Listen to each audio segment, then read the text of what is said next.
Assalamualaikum warahmatullahi wabarakatuh.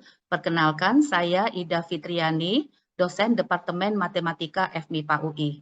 Pada kesempatan ini, saya akan menjelaskan beberapa materi dalam mata kuliah StatMat 1. Dalam video yang ketiga ini, saya akan melanjutkan pembahasan mengenai peluang bersyarat. Nah, dalam hal ini, masalah yang akan saya bahas adalah masalah mengenai teorema Bayes ya. Nah, teorema Bayes ini itu menggunakan definisi dari peluang bersyarat dan juga dengan menggunakan hukum peluang total ya. Nah, di sini kita ingin mencari berapakah peluang CJ bersyarat C ya, di mana C itu adalah suatu kejadian yang sudah kita bahas di topik hukum peluang total ya di video yang lalu ya. C itu adalah suatu kejadian di mana kejadian C itu merupakan gabungan dari C irisan C1 ya, C irisan C2 dan seterusnya sampai dengan C irisan CK ya. Nah, ini yang sudah kita bahas di video yang lalu ya. Nah, sekarang kita ingin mencari peluang CJ bersyarat C ya, CJ bersyarat C. Nah, dengan menggunakan definisi peluang bersyarat ya, peluang CJ bersyarat C itu adalah P C irisan CJ dibagi dengan PC ya, dan kita tahu ya bahwa PC irisan CJ dengan menggunakan aturan perkalian adalah sama dengan PCJ dikali PC bersyarat CJ ya. Nah, dibagi dengan sumasi I dari 1 sampai K, PCI dikali PC bersyarat CI. Nah, ini menggunakan hukum peluang total, ya, hukum peluang total.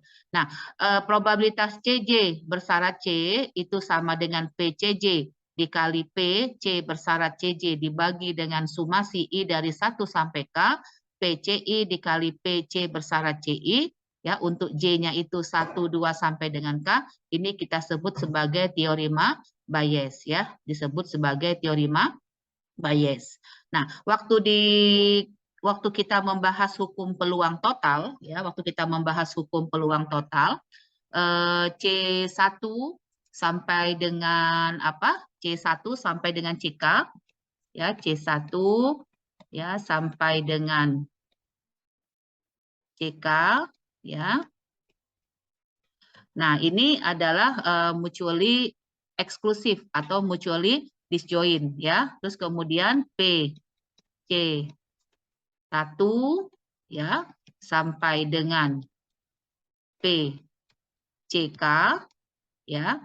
Itu kita sebut sebagai peluang prior ya, kita sebut sebagai peluang prior. Nah, kalau misalnya kita mau mencari berapakah peluang C1 ya, di mana diberikan kejadian C ya, kita mau mencari berapakah peluang dari kejadian C1 apabila diketahui C ini terjadi ya, diketahui C ini terjadi. Nah, peluang C1 di mana diketahui C ya, itu kita sebut dengan peluang posterior ya, peluang posterior. Begitu juga untuk P C2 bersyarat C dan seterusnya sampai dengan P CK ya bersyarat C. Ya, itu disebut dengan peluang posterior ya. Jadi kalau PC1 ya, PC1 sampai dengan PCK kita sebut sebagai peluang prior. Tapi kalau kita mau mencari berapakah peluang C1 apabila diberikan kejadian C yang terjadi terlebih dahulu, maka ini kita sebut sebagai peluang posterior. Nah, untuk mencari peluang posterior ini, nah, kita gunakan teorema Bayes ya dengan rumus seperti ini. Oke.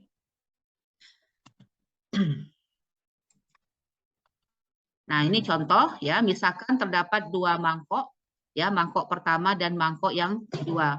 Ya, mangkok pertama berisi 3 kepingan berwarna merah dan 7 kepingan berwarna biru. Sedangkan mangkok kedua berisi 8 kepingan warna merah dan 2 kepingan berwarna biru ya. Nah, pemilihan mangkok pertama dan mangkok kedua itu tergantung dari hasil lemparan sebuah dadu. Ya, jika hasil lemparan dadu muncul muka 5 atau 6, maka mangkok 1 yang terpilih. Nah, jika muncul muka yang lain, mangkok 2 yang terpilih. Ya, jadi peluang pemilihan mangkok pertama ya dan peluang pemilihan mangkok kedua itu tergantung dari hasil lemparan dadu ya. Kalau lempar dadunya itu keluar muka atau 6, berarti mangkok pertama yang kita pilih. Kalau misalnya muncul muka yang lain, maka mangkok 2 yang dipilih ya. Nah, setelah mangkok itu terpilih ya diambil sebuah kepingan secara acak dari mangkok tersebut ya, entah mangkok pertama yang terpilih atau mangkok kedua yang terpilih, maka kita ambil sebuah kepingan secara acak dari mangkok tersebut. Oke ya, misalkan M1 menyatakan kejadian terpilihnya mangkok pertama ya, dan M2 menyatakan kejadian terpilihnya mangkok yang kedua. Ya, berarti kalau tadi kan mangkok pertama terpilih kalau waktu kita ngelempar dadu muncul muka 6, muncul muka 5 atau 6. Ya, berarti peluang kejadian kalau muncul muka 5 atau muka 6 itu berarti 2/6 ya, 2/6. Berarti probabilitas M1 sama dengan 2/6 ya, terpilihnya mangkok yang pertama M1. Kalau M2 ini terpilihnya mangkok yang kedua ya, berarti PM2-nya adalah 4/6. Jadi kalau keluar muka dadu yang lain itu berarti mangkok kedua yang kita pilih, berarti peluangnya adalah 4/6 ya. Nah, misalkan M menyatakan terambilnya kepingan merah ya, misalkan M menyatakan terambilnya kepingan merah. Maka kalau misalnya kalau merah itu diambil dari mangkok pertama ya, kalau merah itu dari mangkok pertama, kita tahu tadi di mangkok pertama tadi ya, kita tahu tadi di mangkok yang pertama tadi itu ada 3 kepingan merah dan 7 kepingan warna biru. Ya, 3 merah, 7 biru. Ya, berarti peluang merah kalau kita ambil dari mangkok pertama berarti sama dengan 3/10 karena ada 3 merah ya. Nah, sedangkan kalau di mangkok yang kedua ya, di mangkok kedua itu ada 8 kepingan merah dan 2 kepingan biru. Ya, berarti peluang merah ya, peluang terambilnya kepingan merah apabila dia diambil dari mangkok yang kedua itu berarti sama dengan 8/10 ya. Nah, artinya ya peluang terambilnya kepingan merah itu artinya kepingan merah ini bisa berasal dari mangkok pertama atau kepingan merah tersebut berasal dari mangkok yang kedua ya, berarti PM sama dengan PM1 kali PM bersyarat M1 ditambah PM2 dikali PM bersyarat M2. Jadi 2/6 kali 3/10 tambah 4/6 kali 8/10 sama dengan 19/30 ya. Oke, selanjutnya ya. Nah, sekarang kita mau mencari, jadi kalau tadi PM1 ya, PM1, PM2 ini adalah peluang prior ya, PM1, PM2 itu adalah peluang prior ya, peluang prior. Nah, sekarang kita mau mencari peluang posteriornya ya, peluang posteriornya. Jadi dengan diketahuinya siapa? Diketahuinya adalah terambil kepingan merah. Jadi kalau misalnya kalau misalkan kejadiannya itu terambil kepingan merah, kira-kira berapa peluang kalau dia terambil dari mangkok yang pertama? Berarti berapakah PM1 bersyarat M? Nah, di sini kita menggunakan teorema Bayes ya. Jadi PM1 bersyarat M sama dengan PM1 dikali PM bersyarat M1 dibagi dengan PM ya, disama dengan 3/19. Nah, kalau misalnya berapakah posterior dari M2 bersyarat M? Jadi berapakah peluang kalau misalkan itu terambil kepingan merah, berapakah peluang kalau dia berasal dari mangkok yang kedua? Ya, dia berapakah PM2 bersyarat M? Berarti PM2 dikali PM bersyarat M2 dibagi PM itu sama dengan 16/19 ya. Atau bisa juga kita menggunakan persamaan ini ya, PM2 bersyarat M sama dengan 1 min PM1 bersyarat M. Sama saja hasilnya itu sama dengan 16/19 ya. Oke.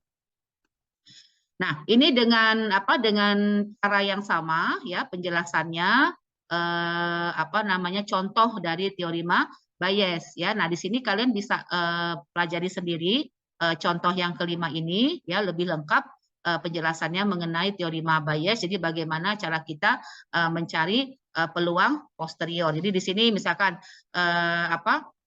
PC1 sekian, PC2 sekian, PC3 sekian. Nah, ini adalah peluang prior gitu kan ya. Nanti pas di belakang kita bisa mencari berapakah peluang posteriornya. Misalkan di sini PC3 bersyarat C atau PC2 bersyarat C, PC1 bersyarat C gitu kan ya. Di mana C adalah suatu kejadian yang memang sudah kita tentukan di dalam soal ini. Dan ini bisa kalian pelajari sendiri contoh yang kelima ini. Kalian baca ya pertanyaannya, kemudian kalian bisa lihat bagaimana jawabannya. Ya, ini lengkap sekali jawabannya ya, bisa kalian pelajari sendiri ya. Oke. Nah, video ini dibuat atas bantuan dana MUX FMIPA Universitas Indonesia tahun 2022. Demikianlah penjelasan dari saya. Semoga bermanfaat untuk kalian dan juga bermanfaat untuk saya. Sekian, terima kasih. Assalamualaikum warahmatullahi wabarakatuh.